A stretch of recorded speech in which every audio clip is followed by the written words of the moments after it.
ادعوا ربکم، اپنے رب کو پکارو، اپنے رب سے دعا کرو، تضرعا و خفیہ، دعا کے دو آداب بیان کیے اس آیت پہ، دعا کے دو آداب بیان کیے۔ ادعوا ربکم، اپنے رب سے دعا کرو، اپنے رب کو پکارو، تضرعا، ایک تو عاجزی سے، گڑ گڑا کے آواز میں بھی، حیت میں بھی۔ انسان جب اللہ کے سامنے مانگے تو لگے کہ یہ اللہ سے مانگ رہا ہے۔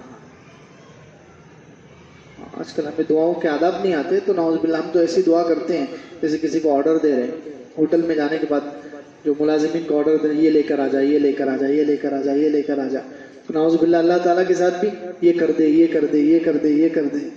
یہ کوئی طریقہ ہے دعا کا؟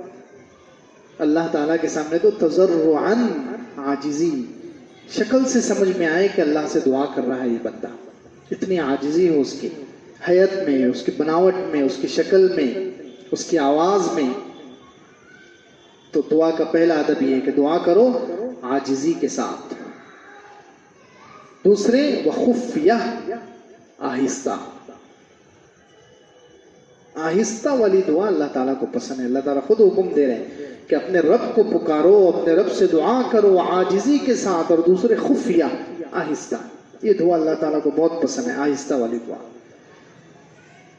لیکن آج کل تو سب الٹا معاملہ چل رہا ہے، رسم و رواج کے ہم عادی ہو گئے ہیں، اس لیے ہمیں زور سے والی دعا میں مزہ آتا ہے، آہستہ والی دعا میں ہمارا دل نہیں لگتا۔ اپنی دعا خود مانگے، یہ ہمیں نعوذ باللہ پسند ہی نہیں ہے، اس چیز کو ہم پسند نہیں کرتے، اس سے نفرت کرتے کہ نہیں، دعا تو زور سے ہونی چاہیے۔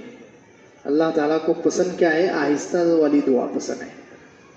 حضرت ابو موسیٰ اشعری رضی اللہ عنہ کہتے ہیں کہ حضور پاک صلی اللہ علیہ وسلم کے زمانے میں کچھ لوگ زور زور سے چیخ چیخ کر دعا کرتے تھے، اللہ کو پکارتے تھے، تو اللہ کے رسول صلی اللہ علیہ وسلم نے ان سے ارشاد فرمایا، ایھا الناس اربعوا علی انفسکم، اپنے اوپر رحم کھاؤ، ترس کھاؤ، بلا وجہ کیوں مشقت میں ڈال رہے ہو اپنے آپ کو، چلا رہے ہو، زور زور سے دعا کر رہے ہو۔ اربعوا علی انفسکم، اپنے آپ پر رحم کھاؤ۔ لا تدعون صما ولا غائبا، تم نعوذ باللہ کسی بہرے کو نہیں پکار رہے ہو، تم کسی بہرے کو، بہری ذات کو نہیں پکار رہے ہو، اور غائب کو نہیں پکار رہے ہو۔ انکم تدعون سمیعا قریبا وہو معکم، تم تو پکار رہے ہو اس کو جو سننے والا ہے اور تمہارے سے قریب ہے، اور وہ ہر جگہ تمہارے ساتھ ہے، وہو معکم۔ یہ خود حضور پاک صلی اللہ علیہ وسلم فرمایا کہ زور زور سے کیوں پکار رہے ہیں، کیوں اپنے آپ کو مشقت میں ڈال رہے ہیں، وہ تم سے قریب ہے، بہت زیادہ قریب ہے، شہرک سے بھی زیادہ قریب ہے۔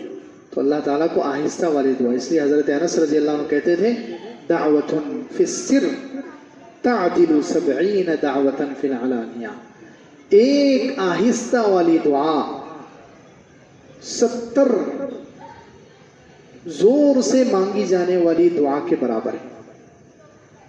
ایک وہ دعا جو آہستہ آہستہ کی جائے، ایک وہ دعا جو آہستہ کی جائے، یہ ان 70 دعاؤں کے برابر ہے جو زور سے کی گئی ہوں۔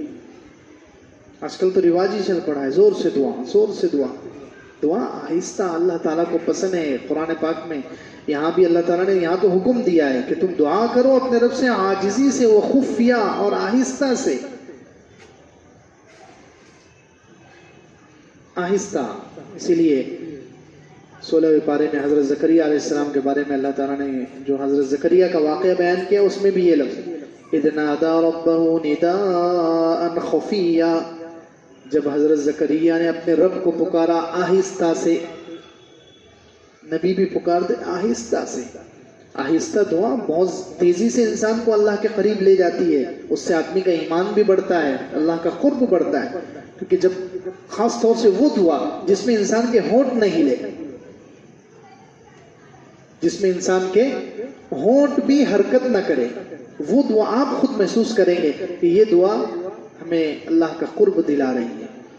جب یقین ہوگا کہ میرے ہونٹ بھی نہیں ہلے لیکن اللہ نے سن لیا، دل میں میرے خیالات آئے اور میں نے وہ خیالات میں ہی میں نے دعا کی اللہ سے، ہونٹ بھی نہیں ہلے لیکن یقین ہے کہ اللہ کو وہ بھی معلوم ہے، اس کا بھی علم ہے، اللہ نے وہ بھی سن لیا اور اللہ تعالیٰ مجھے ضرور دے گا۔